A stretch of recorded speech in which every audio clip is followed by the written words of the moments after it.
মাটির নিচ থেকে উদ্ধার করা হয় তাজা মর্টার শেল। পরে এই মর্টার শেল নিষ্ক্রিয় করতে এর বিস্ফোরণ ঘটানোর সময় তীব্র শব্দে কেঁপে ওঠে আশপাশের কয়েক কিলোমিটার।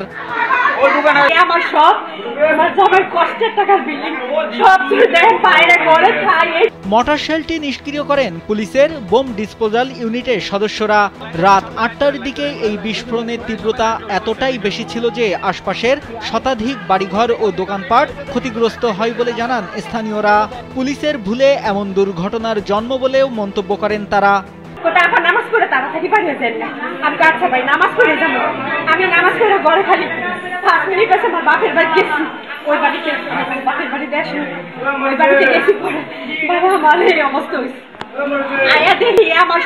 যমুনা ইলেকট্রনিক্স ঈদে ডাবল খুশি অফার সিজন 3, যে কোনো পণ্য কিনলেই পাচ্ছেন নিশ্চিত ঈদ উপহার।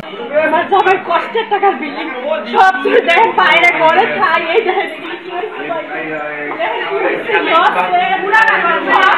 ২৯ এপ্রিল চাঞ্চল্যকর এ ঘটনা ঘটে মুন্সিগঞ্জের গজারিয়ার বালুয়াকান্দি ইউনিয়নের আড়ালিয়া গ্রামে। বিস্ফোরণের পর উত্তেজিত জনতা, নিরাপত্তা বাহিনী ও গণমাধ্যম কর্মীদের ওপর ক্ষিপ্ত হয়ে ওঠে। পরিস্থিতি নিয়ন্ত্রণে ঘটনাস্থলে অতিরিক্ত পুলিশ মোতায়েন করা হয়। নিরাপত্তা নিশ্চিত করতে সেনাবাহিনীর একটি দলও সেখানে পৌঁছায়। জানা যায় ২৮ এপ্রিল সকালে আড়ালিয়া গ্রামে হানিফ মিয়ার জমিতে বাঁধ নির্মাণের জন্য মাটি কাটার সময় মর্টার শেলটি উদ্ধার হয়। প্রথমে এটিকে সোনার মূর্তি বা পুরনো সীমানা পিলার মনে করেন এলাকাবাসী। পরে বিকেলের দিকে মর্টার শেলের বিষয়টি স্পষ্ট হলে পুলিশে খবর দেয়া হয়।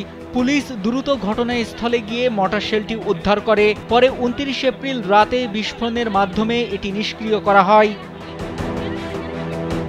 পুলিশের পক্ষ থেকে বিস্ফোরণের কার্যক্রম শেষে আনুষ্ঠানিকভাবে সাংবাদিকদের ব্রিফ করার কথা থাকলেও পরে ঘটনাস্থলে তাদের কাউকে পাওয়া যায়নি। নাইমুল হাসিব, কালবেলা।